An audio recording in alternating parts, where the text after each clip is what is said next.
Hey there everybody, Boyd here with you again, and I'm here for the finale of our XB70 build. I actually got the model finished up last night, and so today I went out and grabbed another one of my little boxes from Hobby Lobby so I would be able to put this on a little bit of a pedestal. I just did a basic paint job on it there and painted the top of it gray like concrete, and I used a little bit of the box art to put the label on there. The model needed to be up higher so you could see more of the detail on it, so I think that worked out really nice. As you can see, the model sits on its gear really good. I didn't have to add any weight or anything to the front end. The gear seemed to be pretty strong, so that worked out good. I was, going back and forth on whether I was going to need the metal gear. It does wobble just a tiny little bit if you touch it or whatever, but they don't look like they're on the, imminently going to collapse or anything. So I think I'll go ahead and leave them as is. We got all the little detail added on that with all the little landing gear doors attached and everything now. For those of you guys that were asking, the fit of this kit is excellent. I really can't complain about it at all, especially for being an AMT kit. I can't speak to the Italeri kits that are out there. I've never built one, but if you're thinking about getting one of these, I would definitely recommend this kit because you won't have any problems with it. When I looked at some other builds on YouTube of the Italeri 172, the detail and everything appears to be about the same. So I don't think either one was more accurate than the other one or anything comes extra with any of the other one. So I would recommend the AMT kit just off of my experience here. It, other than the seams, we didn't have any problem with anything fitting good at all. I did have a little bit of trouble with the rear vertical stabilizers here, but you can see I got those down on there pretty tight now. I just had to make the little, tabs a little bit thinner. And then they dropped right down on there like they're supposed to. The front canards fit really good, so we didn't have any issue with that. You can see I've got the canopy and everything put on now. You do get two different canopies for this, the subsonic and supersonic version. So I went ahead and went with the supersonic one because I just liked how it looked better. It's a little bit more low profile, and I left this where you can take it off and we can look inside the cockpit and everything and see all the little detail that we put in that. So that worked out pretty good. The canopy actually fits on this model pretty good for an airplane model. A lot of times they don't fit very good. Here's probably my favorite angle of view of it up front here with the massive air intake scoops there and the canards up front and that beautiful nose. It's just a really awesome looking plane, and I can't stop looking at it. I just think it looks fantastic. Just kind of gets you a overall sleek looking silhouette look of it there. And it's just an awesome model. Probably the biggest challenge is going to be not to break this little probe tube off on the front because it sticks out there, and whenever you're swinging this thing around or whatever, you got to be really careful. You forget about how long it is. But I did a little bit of panel detail up on the wings here. You might be able to see it.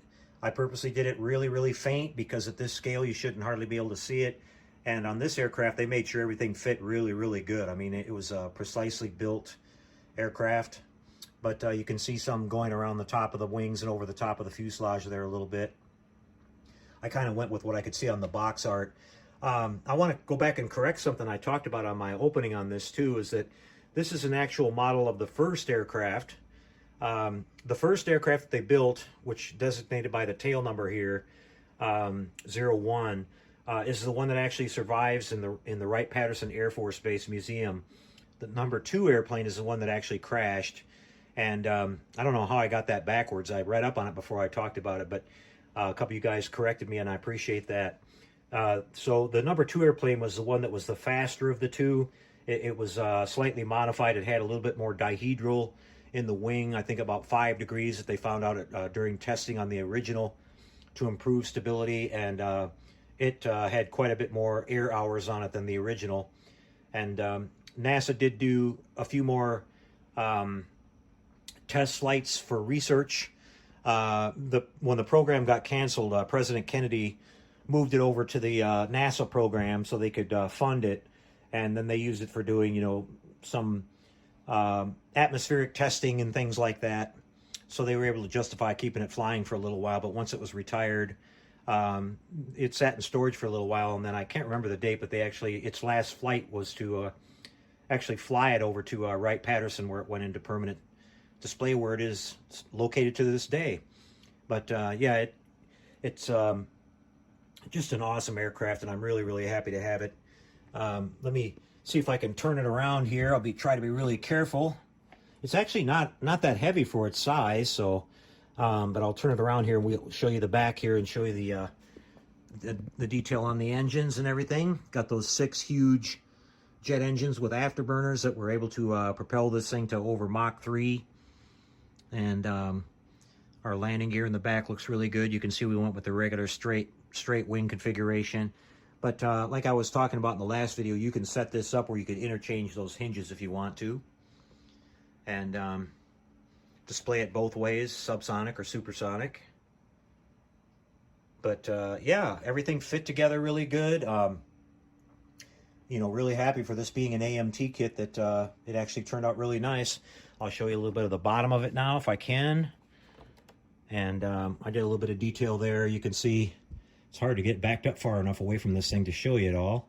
But here's our detail that we painted that silver on there. And I did a little bit of paneling detail on the bottom. Got our landing gear wells all painted up and stuff.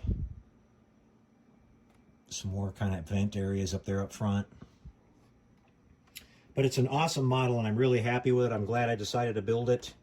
And I hope you guys will get one of these kits and build it yourself. I know they're a little bit hard to find, but they do pop up on there. And just keep your eye out for them, you know. Maybe they'll repop this kit at some point. That would be pretty cool. But there you have it, guys. The XB-70 Valkyrie. She came out beautiful. I'm really happy. We got just the right amount of sheen on this, you can see.